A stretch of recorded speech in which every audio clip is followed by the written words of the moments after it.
ini. Jadi syarat kedua untuk jadi penulis itu ya selain dari kemauan, maka juga ada kemampuan memotivasi dalam diri sendiri. Sehingga teman-teman dalam proses menulis karya ilmiah ini lebih mudah gitu. Selanjutnya, ketika teman-teman sudah ada kemauan dan kemudian teman-teman sudah ada motivasi untuk menulis, maka segera lakukan untuk menulis karya ilmiah, gitu ya. Next.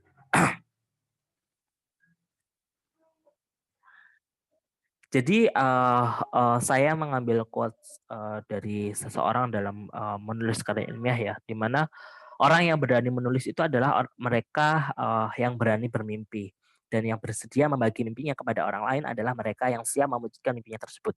Jadi teman-teman sekalian, bahwasanya ketika kita menulis, maka ketika nanti meninggal, ini berbicara tentang konteks di luar konteks apa istilahnya yang dibawa mati ya terkait dengan amal jariah dan sebagainya. Tapi ketika kita meninggal nanti maka karya-karya apa yang telah kita telurkan inilah yang akan menjadi bukti bahwasannya kita ada seperti itu. Selanjutnya,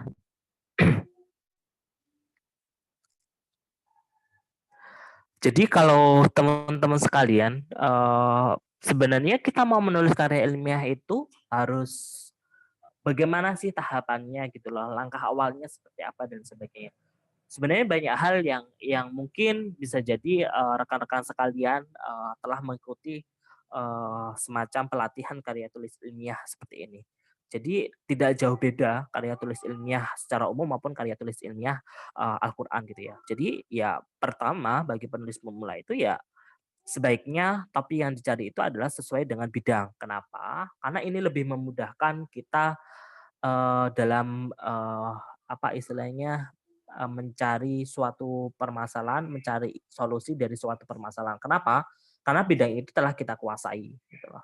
Ketika bidang itu telah kita kuasai, ya maka mudah sekali kita memberikan solusi, oh kok solusinya adalah satu 2 3 dan seterusnya. Kemudian adalah langkah berikutnya membaca dan membaca sebanyak mungkin. Nah, kalau kita di tataran karya ilmiah, maka bacaan-bacaan kita adalah tentu saja karya-karya ilmiah, misal jurnal, laporan penelitian, buku, makalah, dan sebagainya yang memang di internet tuh banyak. Kemudian setelah kita searching dan sebagainya, maka yang perlu kita lakukan adalah diskusi. Nah, diskusi ini bisa dalam bentuk apa, dalam bentuk, kita diskusi dengan rekan sejawat, kita bisa diskusi ketika kita seminar seperti ini misalnya, atau kita bisa diskusi dengan, eee dosen-dosen yang memang sudah ada. Kita banyak banyak orang untuk buat diskusi akan membuka wawasan kita, gitu. Nah, kemudian cermati bagaimana, isi tulisan-tulisan itu. Nah, ketika kita membaca jurnal, maka kita harus bisa mencermati sebenarnya tulisannya seperti apa dan sebagainya. Nah, terus kemudian, pengorganisasian gagasan seperti apa, bahasa dan lain sebagainya gimana. Selanjutnya next. Nah, yang jelas adalah rekan-rekan sekalian, prinsip dasar umum karya tulis. Jadi baik karya tulis ilmiah maupun karya tulis Al-Qur'an. Jadi sebenarnya KTI, karya ilmiah, baik KTI maupun KTIQ itu sebenarnya sama. Ciri tulisannya itu sama. Cuman yang membedakan tadi itu yang di awal. Bahwasannya karya tulis ilmiah Al-Quran itu ya kita mengkaitkan ilmu pengetahuan yang kita sampaikan dalam karya ilmiah tersebut dengan kandungan atau dalam isi Al-Quran.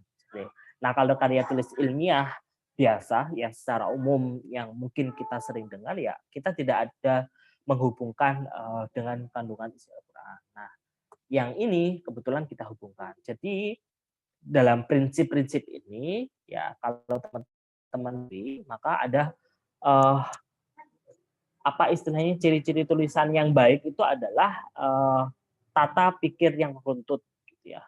Jadi kenapa harus ada tata pikir yang runtut?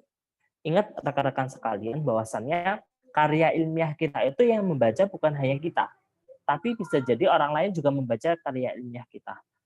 Jangan sampai kita menuangkan tulisan itu akan tapi malah membuat orang lain bingung ya. Jadi memang tulisan yang kita sampaikan itu harus jelas dan mudah dimengerti.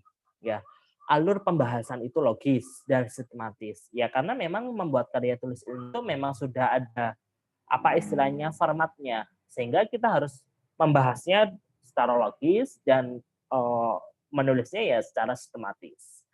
Ya, terus kemudian kita mengungkapkan analisis, ya, kemudian juga mampu menunjukkan kemanfaatan, mempunyai konklusi dan pembahasan. Nah, yang jelas saya rasa rekan-rekan sekalian juga sudah paham perihal ini, gitu ya. Kemudian penggunaan bahasa yang baik. Nah, penggunaan bahasa yang baik itu adalah di mana kata-kata itu yang kita gunakan adalah kata-kata yang mudah dan tepat.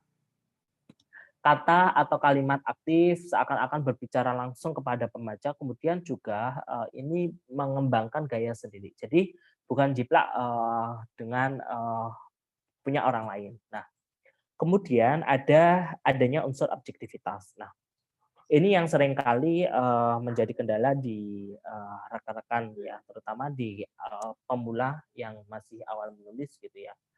Jadi memang adanya unsur objektivitas itu perlu ketika menulis karya ilmiah. Kenapa? Karena memang kita harus bisa menunjukkan data dan fakta yang nyata. Ya, karena memang harus ada ini, harus ada data dan fakta yang nyata. Ini dari siapa? Kita menulis ini dari siapa, punya siapa. Sebenarnya adalah kita harus citasi punya siapa dan sebagainya. Nah, kalau kita tidak bisa menemukan data, bisa jadi ketika itu adalah pemikiran kita sendiri, ya bisa jadi bisa objektif, bisa subjektif gitu. Kemudian juga menggunakan keterangan menghindari spekulasi dan apa boleh asal-asalan tulis gitu ya. Gitu. Jadi memang kita aturannya namanya juga karya ilmiah, jadi sifatnya adalah ilmiah. Nah, mencegah manipulasi yang membingungkan. Next. Nah, kemudian ketika kita sudah mengetahui yang tadi telah saya sampaikan, maka teman-teman ketika memulai menulis harus membuat rencana umum penulisan terlebih dahulu gitu. Jadi misal pertama teman-teman harus menentukan secara jelas apa yang akan ditulis dan diyakinkan benar berbagai rujukan yang telah teman tadi rujukan itu digunakan tersedia dan perlu dicari. Dan ketahui pembaca yang akan memanfaatkan tulisan tersebut. Jadi ketika kita menulis karya ilmiah itu, maka pembacanya siapa gitu. Kemudian yang ketiga, biasakan agar setiap kali ide datang itu segera ditulis. Nah, ini sering kali disampaikan dalam pelatihan-pelatihan dimanapun bahwa ketika teman-teman punya ide, tulis. Gitu ya. Nanti baru dituangkan dalam karya ilmiah. Kemudian istilahnya teman-teman siapkan catatan-catatan kecil, misalnya kepikiran apa, nah itu ditulis. Nah, ini biasanya ini dilakukan oleh orang-orang yang memang udah senang atau bahkan hobi dalam menulis karya ilmiah.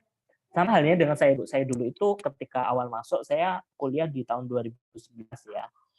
Di tahun 2011 awal-awal dulu saya tidak bisa menulis karya ilmiah. Kenapa? Dari SMA saya tidak tahu yang namanya KIR gitu ya. Jadi memang dari SMA pun juga nggak ada karya ilmiah remaja dan sebagainya. Maksudnya nggak kenal dengan itu gitu ya.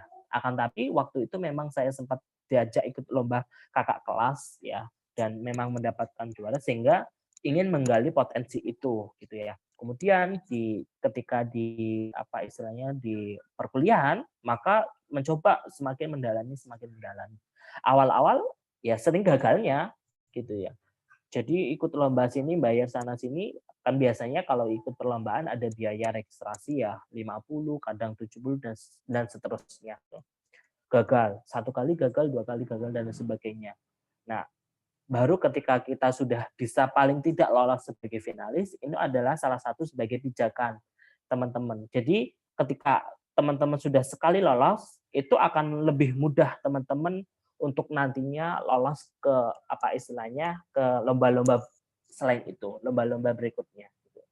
itu lebih mudah. Kemudian selain itu, buat list kebutuhan, entah buku, entah referensi dan sebagainya. Buat, tatanan pembahasan. Jadi outline itu memang diperlukan. Kita bahasnya itu bentuk apa aja dan sebagainya. Itu diperlukan. Ketika rencana-rencana itu bisa kita lakukan, itu akan lebih memudahkan kita dalam menulis karya ilmiah. Next. Nah, kemudian, dalam menulis karya ilmiah itu, kita kan harus tahu, apa istilahnya, menelusuri bahan atau materi, ya kan? Menelusuri bahan atau materi.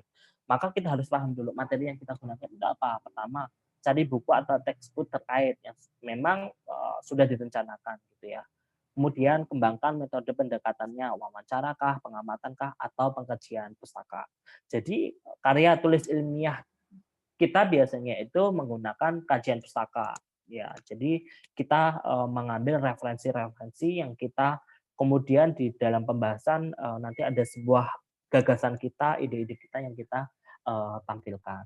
Kemudian yang ketiga adalah kumpulkan masukan dari berbagai instansi atau berkaitan. Jadi entah dokumen, arsip, laporan dan sebagainya.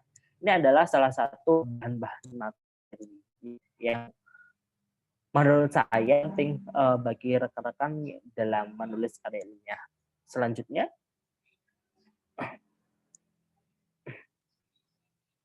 next. Jadi dalam menulis karya ilmiah itu kita juga harus mengatur dan mengorganisasi bahan-bahan tulisan. Jadi nggak semua bahan tulisan bisa kita masukkan gitu ya. Karena ada beberapa bahan tulisan yang dari website yang memang tidak bisa kita jadikan sebagai rujukan. Ya, ada beberapa yang memang itu bukan tulisan yang ilmiah gitu. Jadi misalnya bahan-bahan yang telah terkumpul diatur secara sistematis dalam urutan-urutan logis sesuai rencana. Jadi bahan-bahan yang telah kita kumpulkan tadi, maka ini nanti yang masuk, ini yang enggak, ini yang masuk dan sebagainya. Kemudian setelah itu hindarkan hal-hal yang membingungkan antara fakta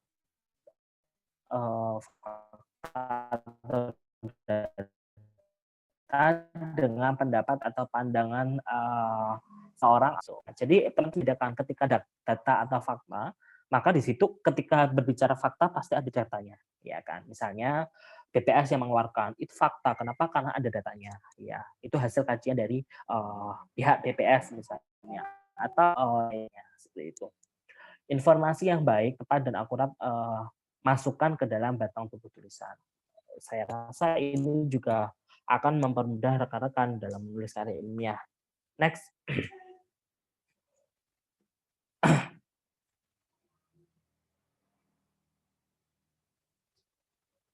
Nah, ketika kita menulis karya ilmiah,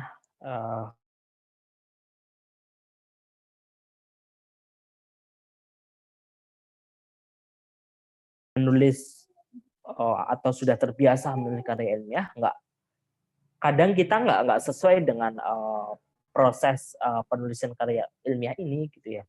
Ada yang pra penulisan, ada yang penulisan, ada yang pasca penulisan. Nah, pra penulisan itu biasanya kita mengumpulkan bahan-bahan bahan tulisan atau kerangka dan sebagainya. Nah, kalau penulisan itu adalah ya kita menulis draft tulisan gitu. Nah, kemudian ada pasca penulisan. Nah, pasca penulisan ini adalah penyuntingan atau kita ngecek ulang atau mereview ulang tulisan yang telah kita tulis. Mungkin ada kata-kata yang nggak sesuai, mungkin ada data yang nggak sesuai dan sebagainya. Sehingga sebelum kita kirim atau kita publikasi, tulisan itu sudah kita revisi terlebih dahulu. Nah, biasanya kalau saya dalam melakukan pasca penulisan itu, selain dari dosen-dosen saya yang memang ada pembimbingnya khusus, biasanya saya apa istilahnya meminta tolong rekan-rekan saya sebagai reviewer, ya. Jadi yang mereview tulisan-tulisan saya apakah ada yang salah atau enggak. Itu pasti nanti akan ada masukan walaupun kita sudah terbiasa, ya. Misalnya saya sudah beberapa tahun ini sudah terbiasa menulis karya-karya ini, akan tapi pasti akan ada saja tulisan-tulisan yang memang nggak sesuai dengan EYD, ada yang tulisan yang salah dan sebagainya, sehingga diskusi ini diperlukan untuk apa istilahnya merevisi tulisan-tulisan kita apakah masih ada yang salah atau enggak, sehingga ketika publikasi itu sudah bagus gitu. Next. Nah, rekan-rekan sekalian, penulisan karya ilmiah itu ya entah itu karya tulis ilmiah Al-Qur'an maupun karya tulis ilmiah secara umum itu pasti ada uh, ada jenisnya ya. Ada yang dari hasil penelitian, ada yang hasil dari pemikiran. Nah, sehingga ini bisa disebut sebagai artikel ilmiah gitu loh. Hasil pemikiran itu adalah nanti ada juga penggabungan dengan hasil kajian pustaka. Kalau hasil penelitian itu adalah kita memang benar-benar meneliti, biasanya ini dilakukan oleh kalau biasanya kan survei seperti itu. Nah, observasi lapang dan sebagainya. Kalau misalnya kayak Fasilkom yang membuat software dan seterusnya, itu kan berupa penelitian. Tapi kalau kita tidak melakukan sesuatu, maka itu bisa berupa hasil pemikiran, di mana itu juga ada hasil dari kajian pustaka gitu.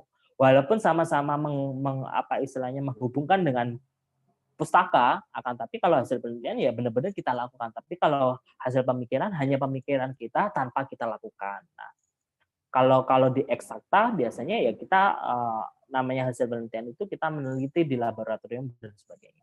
Nah, ketika itu sudah ada karya ilmiah ini, hasil-hasil dari ini, maka kita bisa membuat yang namanya artikel ilmiah. Nah, ini adalah juga karya tulis ilmiah gitu. Jadi karya tulis ilmiah itu bukan hanya sekedar yang KTI seperti biasa kita kita temui, tapi artikel ilmiah ini juga termasuk karya tulis ilmiah gitulah. Selanjutnya, next. Nah, rekan-rekan sekalian, saya rasa teman-teman di sini juga sudah paham bagian dari karya tulis ilmiah itu apa saja gitu. Ada yang bagian awal, ada pendahuluan, ada bagian isi, ada bagian akhir ya. Next. Di mana rekan-rekan sekalian, bagian pelengkap awal itu biasanya yang ada itu adalah halaman judul, kata pengantar, kemudian ada abstrak, ada daftar isi, dan daftar lainnya yang sesuai dengan apa yang ada di karya ilmiah kita. Next. Nah, ini adalah bagian dari karya tulis ilmiah ya. Karya tulis ilmiah ini adalah tergantung nanti apa yang diminta. Misalnya saya ambil contoh di karya tulis ilmiah tapi di skripsi misalnya. Kalau di skripsi itu bisa dalam bentuk laporan penelitian misalnya, ada bagian karya tulis ilmiah ini adalah bagian isinya, maka ada huluan, tinjauan pustaka, metode penelitian, pembahasan, dan penutup. Ya, terakhir ada daftar pustaka biasanya kayak gitu. Nah, ini adalah bagian yang memang sudah sudah rata-rata yang kita gunakan karya tulis ilmiah secara umum maupun karya tulis ilmiah Al-Qur'an itu rata-rata isinya seperti ini. Isinya ada 5 bab ini gitu ya. Cuman yang membedakan adalah nanti ada di bab 4 ya, sama di bab 2. Itu yang membedakan hanya isinya sebenarnya. Tapi kalau formatnya itu sama. Itu yang membedakan. Selanjutnya, next. Nah, kalau bagian pelengkap akhir itu ada daftar pustaka, ada lampiran, ada indeks. Ini adalah tergantung ya. Jadi tergantung nanti yang istilahnya. Kalau kita mau ikut lomba ya maka tergantung penyelenggaranya gitu ya. Kalau mau lomba di mana, universitas mana ya tergantung universitas itu bagaimana pedomannya seperti apa. Jadi ya bagaimanapun juga kita harus bisa ketika kita mengikuti lomba karya tulis ilmiah Al-Qur'an misalnya ya kita harus menyesuaikan dengan format yang telah mereka keluarkan. Selanjutnya, nah rekan-rekan sekalian, ketika kita sudah mengetahui bahwasannya tadi sudah ada bab isi, bab awal, bab isi, dan bab lengkap dan sebagainya, ya maka kita harus bagaimana sih cara menulisnya dulu. Nah, kita harus bisa membuat outline, gitu ya.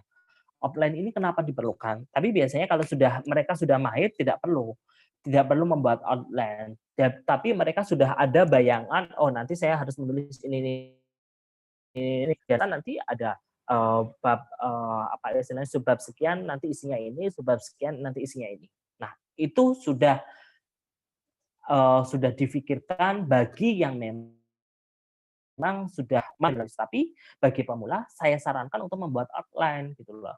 Tuliskan judul misalnya, ya kan, judulnya nanti apa, kemudian tuliskan topiknya atau subtopiknya apa, terus kemudian nanti ketika semuanya kita urutkan terkait dengan logis kronologisnya gimana, kemudian setelah semuanya sudah ada, maka ya kita bisa mencermati apakah memang ini sesuai atau enggak, seperti itu.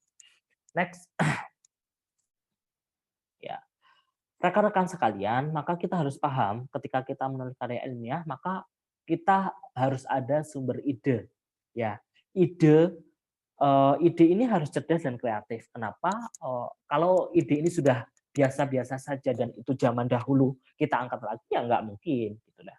Maka kita harus bisa mengikuti ketika kita menampilkan atau mengikuti lomba, maka kita harus bisa mengikuti hal apa yang menjadi kekinian. Gitu. Yang saat ini lagi in, ya itu yang kita tulis gitu. Yang saat ini lagi menjadi berita hot misalnya, ya itu yang kita tulis menjadi sebuah ide. Next. Ya. Nah, jadi rekan-rekan sekalian, kalau kita mau mencari sumber ide itu sebenarnya banyak gitu ya. Ketika kita kesusahan mencari sumber ide ya ada yang dari hasil penelitian gitu ya. Atau hasil dari penelitian orang kita baca. Biasanya disarankan ada ya, saran sebaiknya perlu adanya ini. Jadi biasanya kalau saya membaca cepat sebuah artikel atau hasil penelitian itu adalah saya cek abstraknya seperti apa sama sarannya. Karena abstrak itu adalah ringkasan dari semua isi dalam karya ilmiah tersebut. Kemudian kalau saran, oh sebaiknya penelitian selanjutnya seperti apa sih dan sebagainya kayak gitu. Nah kemudian ada mungkin diskusi bisa kita lakukan dengan teman tadi ya, teman sejawat sama mungkin dosennya atau mungkin yang lainnya kayak gitu. Kemudian ada pernyataan pemegang otoritas kayak misalnya punya BPS, terus OJK dan Bank Indonesia misalnya atau kementerian. Nah pernyataan itu bisa kita gunakan. Ya, kemudian kita bisa browsing ke internet misalnya atau pengalaman pribadi bahkan bisa dari observasi atau pengamatan. Nah, itu adalah sumber ide yang memang buahnya ada dan bahkan ada di sekitar kita. Selanjutnya, ya bisa di next. Ketika kita sudah mengetahui sumber ide tadi, maka coba kita apa istilahnya melihat bagaimana sih menulis latar belakang. Nah, yang menjadi titik poin penting dalam penulisan karya tulis ilmiah itu adalah pertama di pendahuluan atau di latar belakang. Ya, ketika teman-teman tidak bisa menuangkan isi tulisan itu di latar belakang, maka teman-teman akan kesusahan dalam menulis di bab-bab berikutnya. Karena latar belakang ini sangat penting sebelum bab selanjutnya. Kalau tinjauan pustaka cukup mudah. Kenapa? Karena memang kebanyakan adalah referensi, walaupun memang tidak boleh sama dengan referensi itu, gitu ya. Tapi kalau latar belakang ya ini ada bagian di pemikiran kita. Kenapa kita mengambil judul itu? Kenapa? Alasan apa kita memilih judul itu? Ya. Jadi alasan apa yang mendasari judul itu? Jadi alasan-alasan ini harus muncul di latar belakang. Ketika kita tidak bisa memunculkan alasan itu, kita akan kesusahan dalam menulis bab selanjutnya. Bahkan di pembahasan akan kesusahan karena latar belakangnya kita tidak tahu. Ya, masalahnya seperti apa kita tidak tahu, sehingga kita akan susah untuk membahas. Makanya sebelum kita ke bab selanjutnya, bab 2, bab 3 dan bab 4 misalnya, kita harus paham dulu latar belakangnya ini isinya seperti apa sih gitu. Ya. Selanjutnya next. Nah, rekan-rekan sekalian, ini adalah saya dulu mendapatkan ide ini dalam menulis karya tulis ilmiah ini ya. Dari salah satu dosen saya ya yang menyampaikan bahwasannya kalau menulis latar belakang biar bagus, biar sistematis, maka teman-teman silakan patokannya gitu ya. Ini sebuah saran kepada rekan-rekan sekalian ya. Karena ini tidak disampaikan ke ranah apa istilahnya ke banyak orang karena saya aja yang menyampaikan ketika saya mengisi materi karena memang penulisan latar belakang itu sangat penting sekali gitu ya sebelum bab-bab lainnya.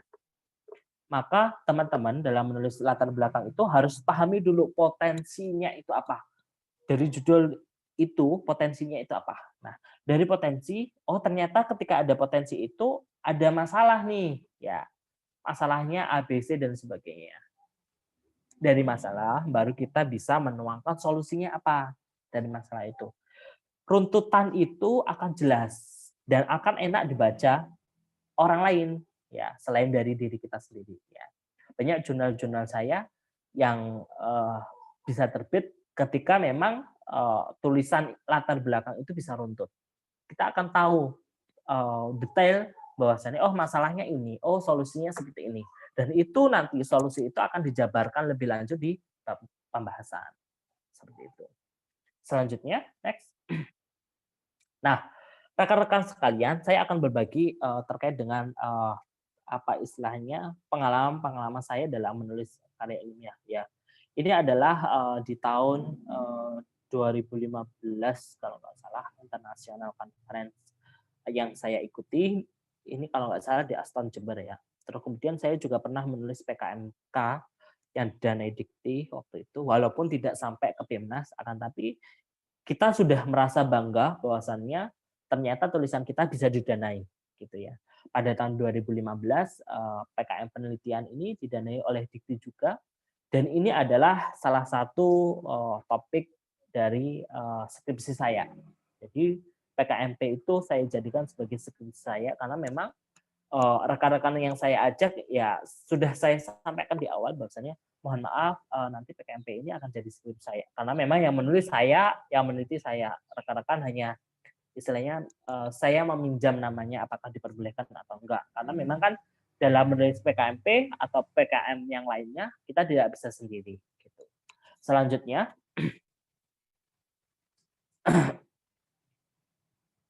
nah, kalau ini itu adalah karya tulis ya, kepemudaan ya. Waktu itu ini adalah pertama kali saya mendapatkan juara, walaupun di tataran kabupaten gitu ya. Tapi saya cukup bangga. Kenapa? Karena memang ini pertama kali saya mendapatkan apa istilahnya mendapatkan juara yang hadiahnya ya memang lumayan gitu ya. Kalau di Pemda-Pemda itu hadiahnya lebih besar daripada universitas gitu ya. Nah, dari sinilah akhirnya lebih membuat saya yakin bahwa saya bisa lebih dari ini gitu ya. Selanjutnya, nah ini adalah waktu yang sebelumnya itu adalah waktu di Bogor. Waktu itu adalah yang memang waktu itu ketika kita jalan-jalan ya, ketika kita jalan-jalan didanai oleh kampus gitu. Jadi saya ke Bogor pun ke IPB waktu itu ya gratis tanpa mengeluarkan biaya ya. Jadi kita dikasih uang saku sama kampus yang tergantung dari pengajuan kita. Ya walaupun memang kita hanya masuk dalam 5 besar gitu ya. Tidak apa-apa, tapi kita bisa ada pengalaman di sana gitu ya. Ini adalah lomba-lomba di internal ya, di internal kampus tataran di uh, Universitas Jember waktu itu. Selanjutnya, next. Uh, ini adalah lomba di Patpi Semarang ya. Jadi ini tahun 2015. Jadi waktu itu ada student paper competition. Jadi ya memang dosen-dosen dari ilmu pangan itu kan perhimpunannya namanya Patpi gitu ya. Yang saat ini saya menjadi pengurus Patpi ya. Jadi waktu itu saya masih mahasiswa. Di tahun 2015 tahun sama ketika saya berangkat ke Semarang waktu itu saya juga didanai ya, saya juga didanai. Jadi mulai dari hotelnya, mulai dari tiket kendaraan transportasinya sampai memang registrasinya karena registrasi kegiatan ini setengah juta ya 500.000 sendiri. Kalau bagi mahasiswa itu lumayan besar, 500.000 ya. Waktu itu saya masih semester akhir ya, semester akhir di semester 8 gitu. Saya mengikuti ini, alhamdulillah mendapatkan juara. Ini kalau tidak salah di papan pengumuman depan fakultas ya. Biasanya kan kalau teman-teman mendapatkan juara itu dipampang gitu ya. Jadi ada kebanggaan tersendiri ketika nama kita, foto kita itu dipampang gitu ya. Walaupun memang bukan membuat kita sombong, tapi setidaknya kita bisa oh kita bisa lebih lagi nih, lebih dari ini dan sebagainya. Bahwasannya ternyata ada semangat tersendiri ketika kita sudah mendapatkan juara itu. Jadi ketika kita sudah mendapatkan juara, waktu itu saya alami sendiri bahwasannya saya ingin menulis lagi, menulis lagi, menulis lagi. Gitu. Akhirnya ketika menulis itu sudah menjadi kebiasaan, itu akan istilahnya akan lebih kayak menjadi makanan kita gitu. Jadi sudah terbiasa karena kita sudah terbiasa menulis karya ilmiah. Seperti itu. Selanjutnya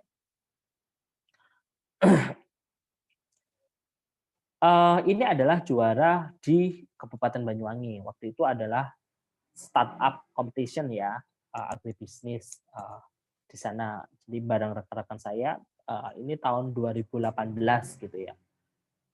Ya, ini tahun 2000 sama yang tadi. Ini bareng dengan Pak Anas. Selanjutnya nih, ini adalah beberapa artikel saya ya. Jadi nanti di akhir ada artikel saya yang memang karya tulis ilmiah Al-Qur'an. Nah, kalau ini adalah secara umum ya. Saya di Elsevier Science Direct ya. Ini adalah dulu hasil dari hasil dari PKM penelitian saya. Ya, PKMP saya jadikan sebagai skripsi, kemudian dari skripsi saya jadikan jurnal. Saya publikasi di luar ya. Ada 3 publikasi waktu itu, 1 skripsi. Selanjutnya ini adalah pecahan juga. Jadi kalau yang sebelum ini itu di UPM Malaysia ya. Jadi jurnal yang Scopus ya. Jadi kalau apa istilahnya tenaga pendidik itu mereka menyampaikan oh sudah Scopus berapa dan sebagainya. Dan sebenarnya saya tidak membutuhkan itu, tapi setidaknya ketika saya bisa publikasi ternyata saya mampu gitu. Selanjutnya ini ketika lembah. Nah, coba teman-teman terutama yang di sini ya. Ini adalah tesis saya waktu itu ya. Tesis saya di tahun 2018. Jadi saya ya S1 2011, lulus 2015. Nah, dari 2015 saya langsung lanjut S2, lulus baru tahun 2018. Hanya saya membutuhkan 1,5 tahun hanya untuk menemukan pepton halal. Jadi ini adalah contoh dari karya tulis ilmiah Al-Qur'an. Kenapa? Karena saya menggabungkan ilmu pengetahuan saya yang saya dapatkan selama masa kuliah dengan Al-Qur'an, isi dari Al-Qur'an gitu ya. Jadi produksi pepton halal selama ini kan memang pepton itu kan tidak maksudnya dilakukan kehalalannya. Sehingga saya ingin membuat nih, apakah bisa ya pepton ini digunakan untuk pertumbuhan bakteri ya, pertumbuhan bakteri A, B, C dan sebagainya. Dan saya membutuhkan 1,5 tahun untuk membuktikan apakah itu bisa atau enggak. Gitu ya. Bahkan saya kenapa bisa mengklaim halal ya? Saya mengklaim halal karena ini sudah disertifikasi oleh LPPOM MUI.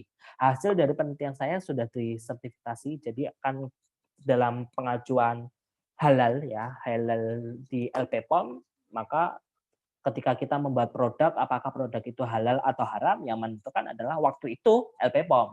Sekarang kan BPJA, jadi sudah beda lagi, beda yang menentukan. Tapi kalau dulu masih LPPOM MUI, ya.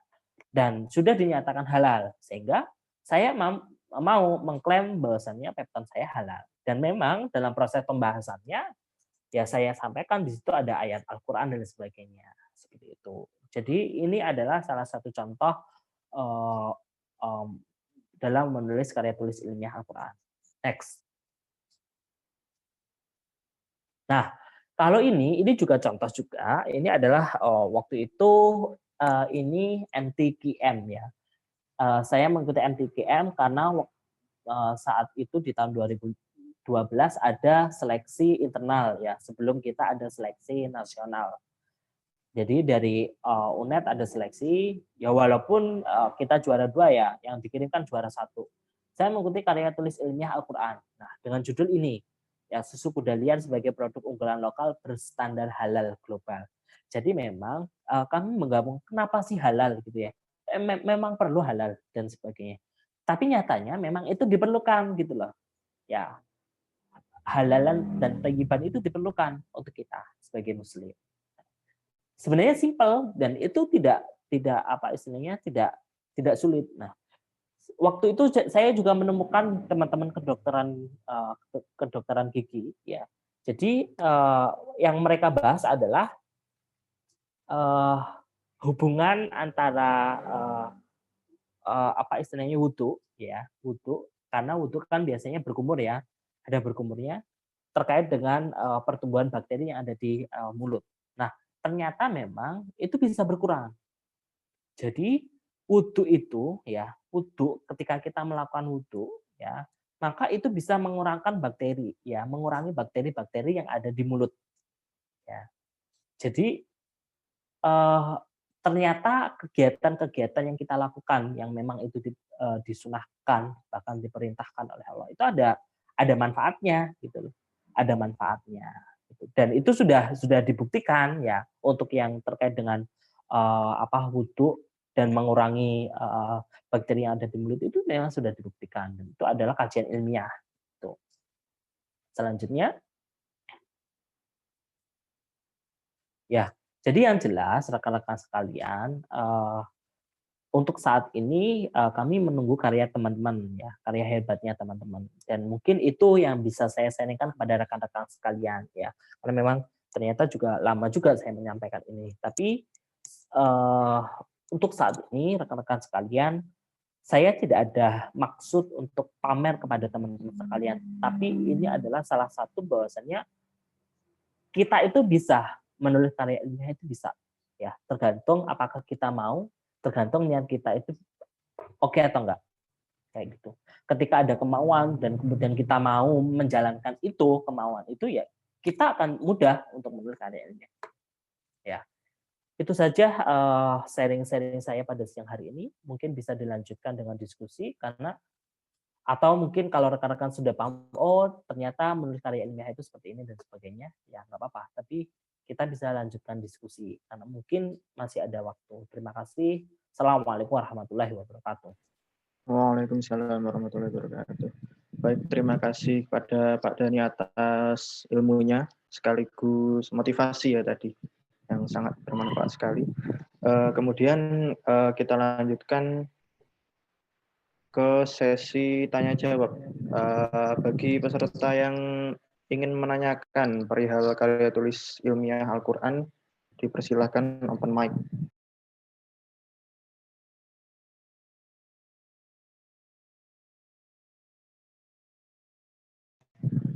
Sekedar pengingat, untuk pertanyaan ini nantinya akan ada pemilihan pertanyaan terbaik sebanyak 3 orang, masing-masing 20.000 pulsa ya.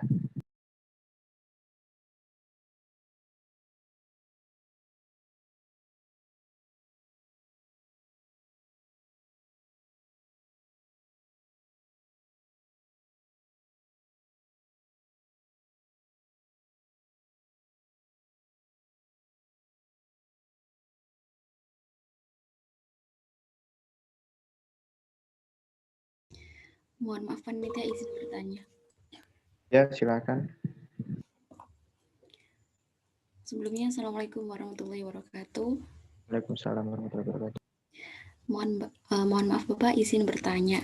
Di sini mungkin masih pendek banget gitu pengetahuan saya. Nah, yang sering saya temui itu untuk KTI yang kebanyakan di app itu kan saintek Pak ya. Nah, sedangkan keilmuan itu saya sosum gitu Pak, sosial.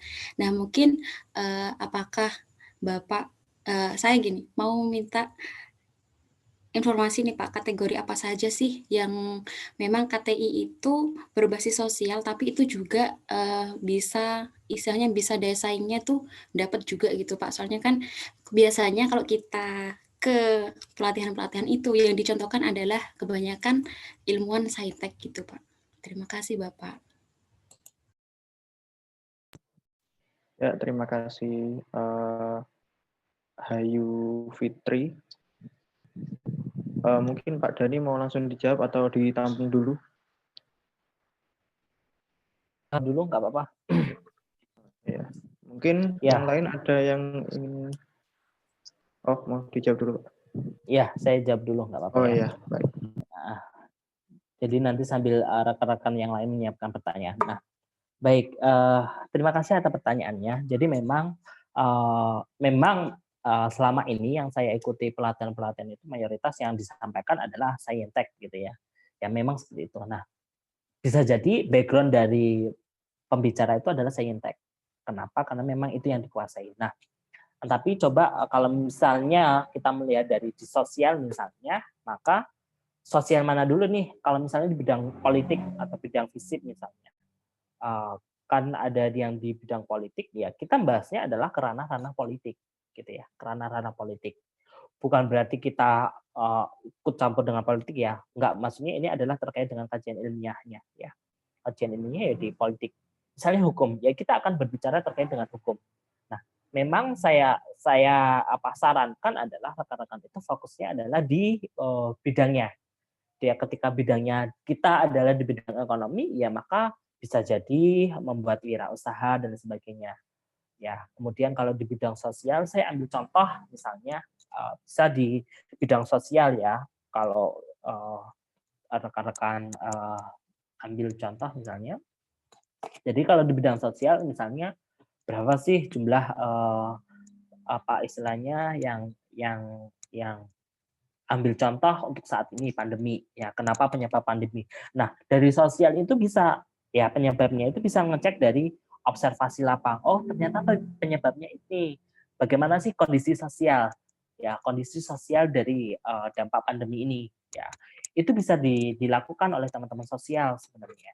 Ya, walaupun nanti Saintek itu juga bisa melakukan, tapi basisnya adalah data, bukan observasi. Ya, yang membedakan adalah observasi sama data. Ya, kalau data itu biasanya ya benar-benar data ada berapa berupa angka. Tapi kalau observasi bisa jadi berupa pernyataan dari yang kita survei. Nah, itu adalah apa istilahnya dari rekan-rekan sosial. Sebenarnya tidak jauh beda dengan yang saintek ya. Tidak jauh beda dengan saintek. Dari sosial pun juga yang saat ini itu yang lagi ini itu gimana? Atau misalnya kita bisa ngambil contoh terkait dengan saintek ya, misalnya kita bisa mengambil budaya-budaya yang sudah lama hilang ya, misalnya sudah lama hilang. Ambil contoh kalau misalnya di Banyuwangi ada budaya osing, bisa kita ambil contohnya itu adalah bidang sosial, bukan lagi bidang saintek, gitu ya, bukan lagi bidang saintek. Nah, atau kita misalnya mau mengembangkan apa budaya di Tengger misalnya, itu kan budaya-budaya itu jarang orang yang mengekspos. Nah, bisa jadi kita jadikan karya ilmiah, kita ekspos di sana. Secara otomatis turun, iya, itu yang biasanya dilakukan. Kalau mau kajian pustaka ya beda lagi gitu. Kalau mau hasil penelitian ya kita observasi. Gitu. Tapi kalau itu berupa kajian pustaka ya kita hanya melihat sebenarnya di kajian pustaka gimana kita kemudian menambahkan hasil dari wawancara masyarakat sekitar. Banyak lagi yang lainnya sebenarnya tergantung apa istilahnya rekan-rekan sekalian. Jadi makanya saran saya ya itu tadi bahwasanya kalau mengambil karya ilmiah itu sebaiknya adalah dari disiplin ilmu teman-teman gitu. Ataupun kalau misalnya mau ngambil disiplin ilmu yang lainnya, misalnya teman-teman di sosial punya kemampuan dalam menulis, ya hanya menulis tanpa mengeluarkan ide dan sebagainya misalnya. Karena ada yang seperti itu. Nah, bisa kolaborasi dengan rekan-rekan yang misalnya di fakultas lain seperti itu. Jadi ini akan lebih memudahkan rekan-rekan dalam menulis karya ilmiah. Itu sih. Jadi konsepnya nanti adalah bukan kita berangkat sendiri juga. Jadi kita juga bisa melakukan kolaborasi dengan teman-teman yang lain. Itu yang bisa saya sampaikan untuk penanya yang pertama. Baik, terima kasih jawabannya Pak Dani. Untuk Hayu Fitri bagaimana? Apakah sudah terjawab pertanyaannya? Ya, alhamdulillah sudah Bapak. Tapi biasanya yang di kita itu sulit mengaitkan dengan ayat Al-Quran yang tepat itu Pak. Nah, kita kan juga takut salah tafsir gitu Pak kalau sosial. Nah, mungkin kelemahan kita di situ juga. Ya, saya pun di Saintek pun juga masih takut juga ya, karena bidang kita kan bukan bidang keilmuan agama yang terlalu gitu ya. Mungkin kalau basisnya dulu pondok oke, gitu ya, tapi kalau basisnya non pondok ya cukup kesulitan. Akan tapi itu juga bukan hal yang sulit juga gitu loh, ketika kita sudah misalnya ada kesalahan ya maka kita konsultasinya adalah yang memang ahli-ahli di bidangnya gitu loh, bidang yang memang paham di ranah itu gitu. Sih kalau saran saya. Ya, baik, terima kasih Bapak Anggi. Assalamualaikum. Waalaikumsalam. Terima kasih untuk Hayu Fitri atas pertanyaannya. Selanjutnya ini ada Hovifah nih, Presiden mau silakan kalau mau bertanya open mic. Ya, Pak izin bertanya. Perkenalkan, nama saya Hovifah. Saya izin bertanya dua pertanyaan ya Pak. Yang pertama, tadi kan salah satu cara mencari ide itu lewat website ya Pak. Ini bertanya tentang teknisnya sih. Ada saran website yang ini nggak Pak, apa namanya, yang khusus untuk bidang kesehatan dan pangan terkait dengan pencarian ide gitu, sehingga ide yang kita temukan tuh benar-benar ide yang baru gitu. Terus pertanyaan kedua terkait ini perbedaan antara literatur review dan KTI. Soalnya saya tadi lihat format untuk KTI-nya kan nggak harus ngasilin suatu benda gitu, jadi kayak hampir sama dengan literatur review. Jadi apakah dari literatur review tersebut bisa kita ubah ke KTI atau tidak gitu, dan apa perbedaan keduanya? Terima kasih. Langsung saya jawab ya. Jadi untuk yang pertanyaan pertama, rekan-rekan sekalian, kalau misalnya rekan-rekan sekalian semuanya di ranah kampus ya. Jadi kalau ingin melihat, biasanya kan kalau di Google itu kan secara umum. Jadi teman-teman masuk aja namanya Google Scholar ya. Google Scholar itu memang khusus penelitian yang lagi in saat ini itu apa. Misalnya teman-teman ingin cari topik tentang pangan, misalnya pangan apa. Nah, ketik aja di situ ya. Waktu itu misalnya kayak saya misalnya terkait dengan biji nangka terfermentasi. Oh ternyata nggak ada. Nah, jadi itu salah satu contoh yang memang apa istilahnya kita bisa mengetahui apakah penelitian yang akan kita lakukan atau karya tulis ilmiah yang akan kita publikasikan itu sudah ada atau belum. Nah, itu biasanya saya carinya di Google Scholar, atau kalau misalnya kerepotan di Google Scholar itu memang tidak sebanyak di Google biasa ya, Google biasa. Jadi biasanya kalau di Google Scholar ya sudah dia akan terbatas apa istilahnya isinya ya yang hanya berkaitan dengan apa yang teman-teman inginkan gitu.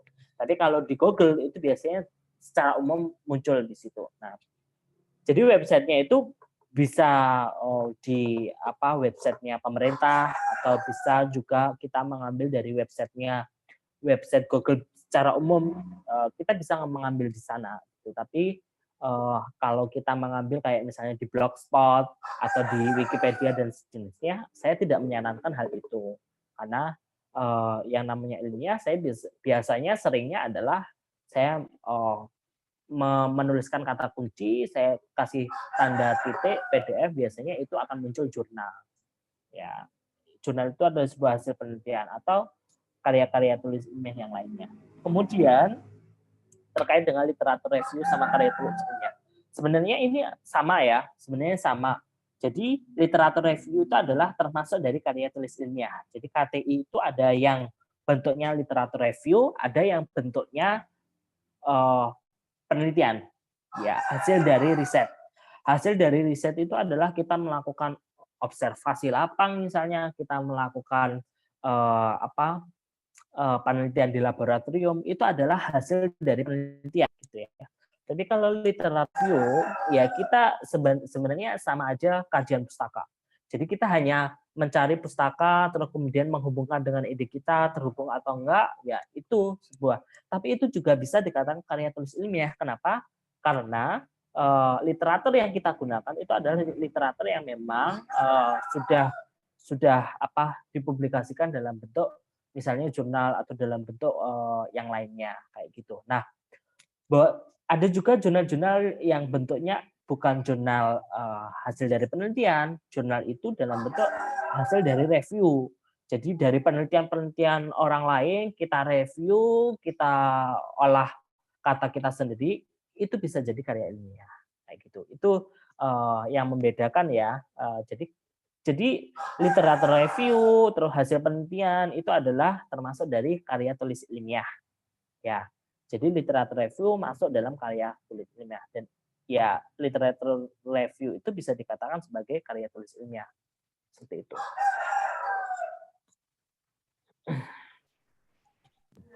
Bagaimana? Baik.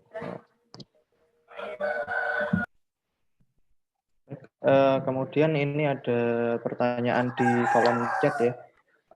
Apakah dalam penulisan KTIQ terdapat batasan-batasan khusus yang harus diperhatikan agar dalam penulisan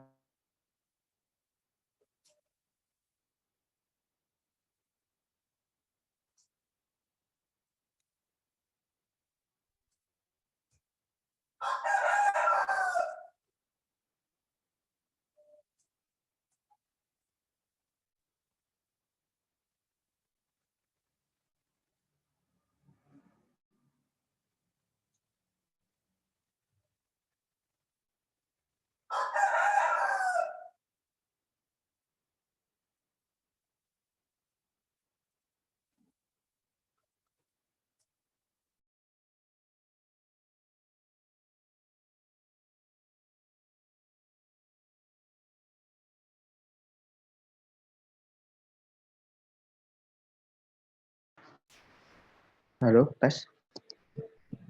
Ya. Maaf tadi koneksi terputus. Tadi ada pertanyaan di kolom chat. Mungkin bisa diketikkan ulang, saya baru masuk lagi. Oke, sudah saya baca, langsung saya jawab ya, Bapak.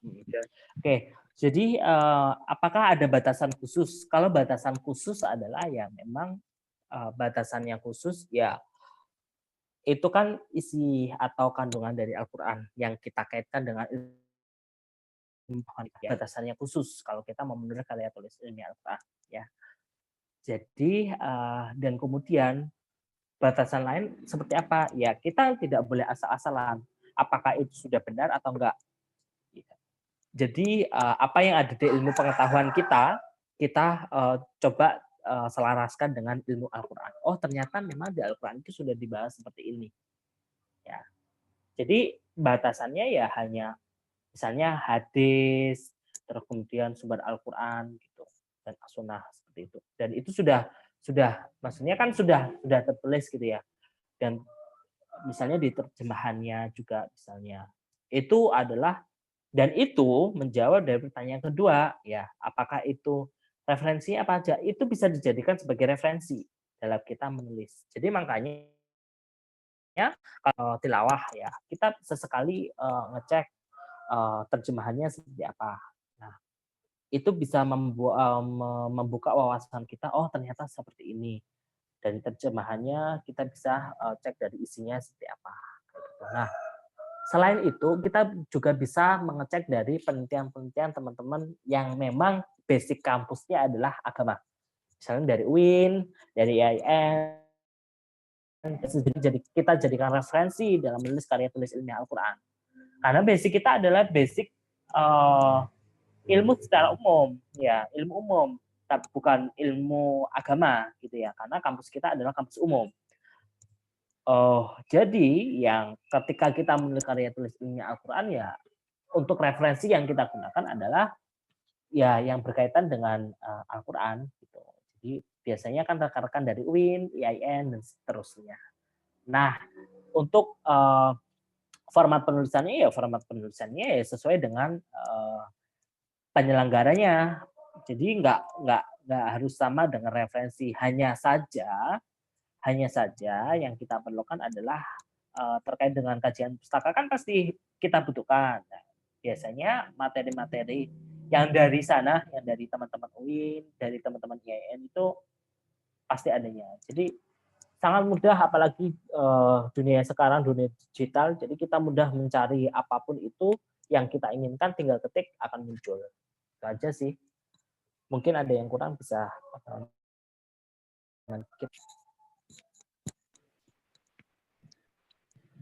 Bagaimana untuk penanya, apakah sudah terjawab?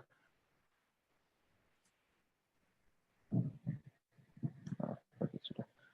Baik, terima kasih untuk jawabannya. Mungkin ada pertanyaan lain?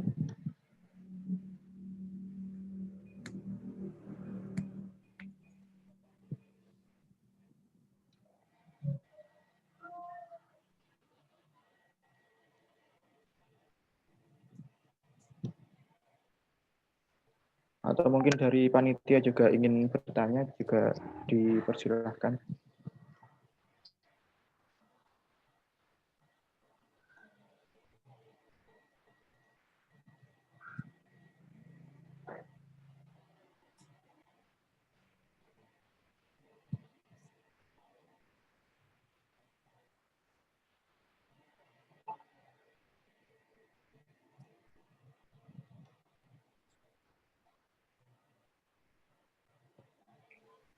Mohon maaf Kak, izin mau bertanya. Oh ya, silahkan Puji Artiningsih.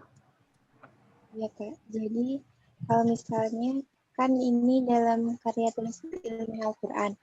Nah, tadi disampaikan kalau misalnya dihubungkan sama ayat-ayat yang ada di Al-Quran. Nah, jadi kalau misalnya kita juga menghubungkan dengan beberapa pendapatnya ulama, itu kan berbeda-beda seperti itu ya Kak. Jadi mungkin ada tips dan triknya barangkali bagaimana sih kita bisa menghubungkannya itu dengan antara pendapat-pendapat ulama yang berbeda, kemudian kita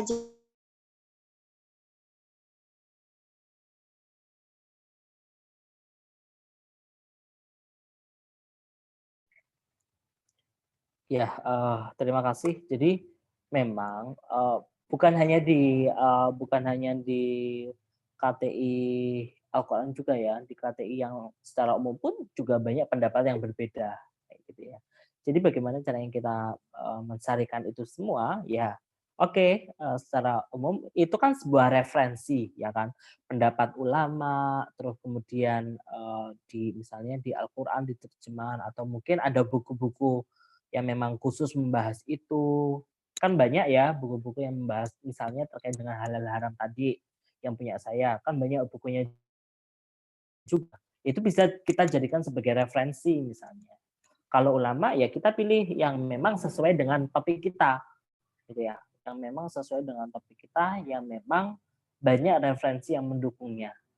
Seperti itu. Nah, itu bisa apa istilahnya karena sesuai dengan topik, terus kemudian banyak yang mendukung, ya insya Allah tidak jauh berbeda juga gitu loh. Walaupun memang banyak ulama yang berbeda, ada ulama A berpendapat A, ulama B berpendapat B, itu wajar gitu ya, karena mereka juga istilahnya apa istilahnya pengetahuannya pun juga berbeda-beda ya kan. Karena ulama itu sudah istilahnya sudah luar biasa pengetahuannya bandingkan dengan kita. Jadi ya kita ngambil aja yang memang sesuai dengan kebutuhan kita sebenarnya. Mau ulama A, ulama B itu sama saja sebenarnya. Kayak gitu sih kalau menurut saya. Jadi banyak juga buku-buku yang memang berkaitan dengan Al-Quran gitu. Itu sih kalau dari saya.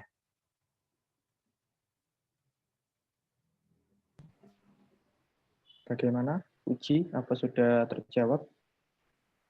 Sudah, Kak. Terima kasih. Oke.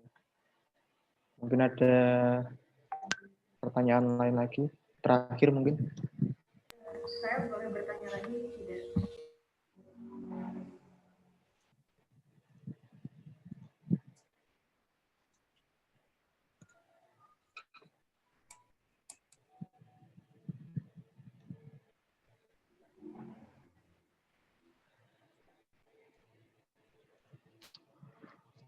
Ya, apakah masih ada pertanyaan lagi?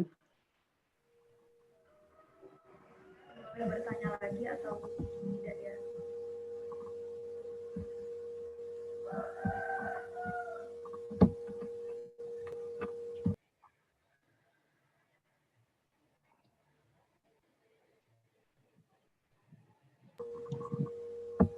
Panitia, saya boleh bertanya?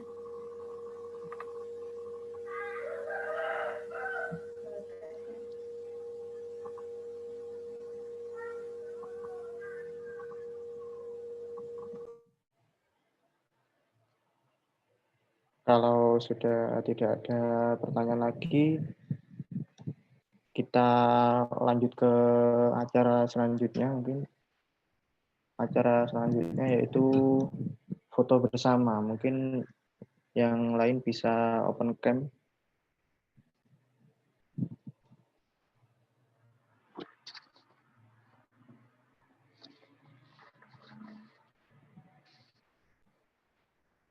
Oh, masih ada pertanyaan. Oh ya, Hovifa silahkan kalau mau bertanya. Ya maaf, mungkin suaranya kurang keras. Oh iya, iya. Terkait citasi nanti, kalau sumbernya dari hadis atau Al-Quran misalkan, terus dari panitianya disuruh citasinya pakai Harvard. Nah, ini cara penulisannya gimana ya Pak Den? Terima kasih.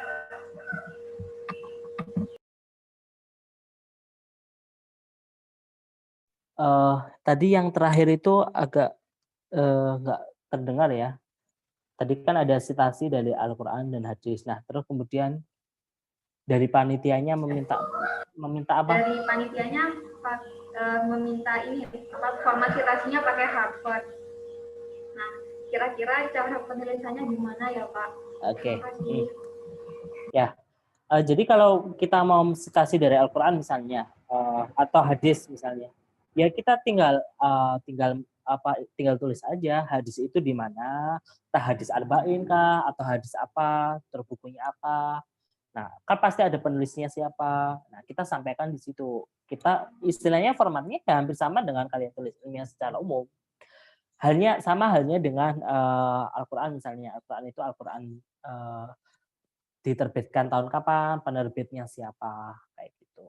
Jadi karena kan biasanya walaupun memang sama ya, intinya sama, tapi biasanya hanya beda-beda apa istilahnya, ada yang di depan, ada di belakang. Walaupun tapi kebanyakan Al-Quran itu isinya sama. Tapi kan kita juga harus apa istilahnya menuliskan Al-Quran itu penerbitnya siapa, kayak gitu. Di mana, di Jakarta kah, di Surabaya kah, atau di mana, di Semarang. Sebenarnya sama aja proses penulisan itu. Cuman bisa jadi yang nggak ada itu nanti misalnya kayak Al-Quran. Bisa jadi itu nggak ada namanya, hanya yang ada adalah penerbitnya, kayak gitu. Kalau citasi hadis ya kita sampaikan itu hadisnya siapa, hadiskah riwayat Muslim kah atau hadis siapa, kayak gitu. Itu sih.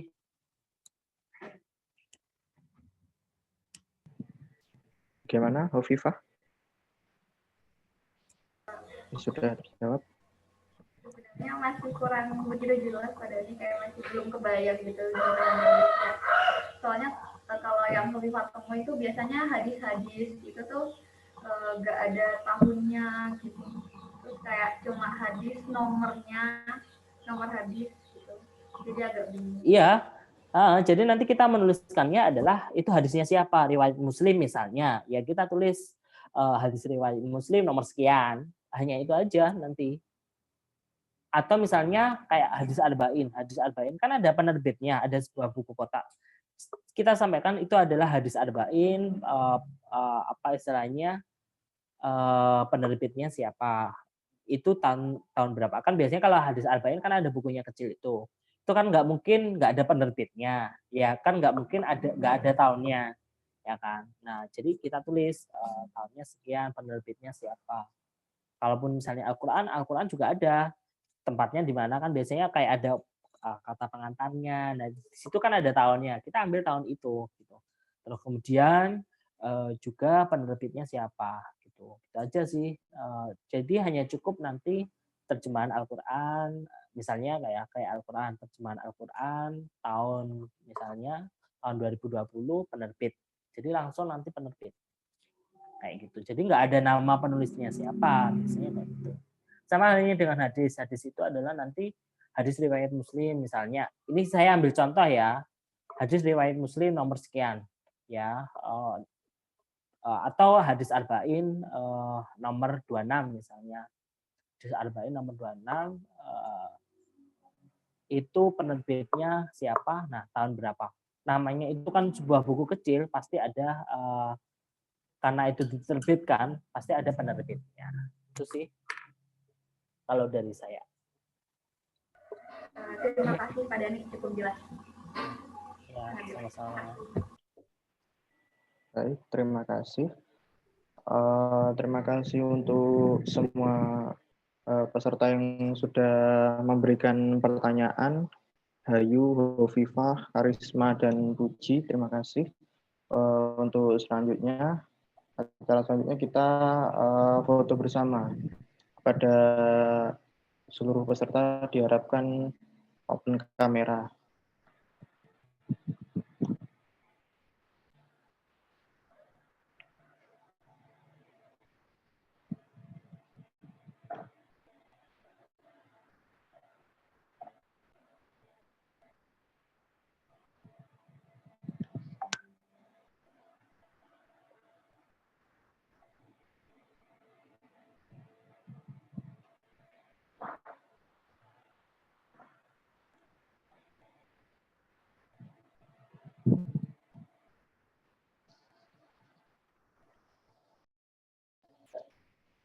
Baik, terima kasih.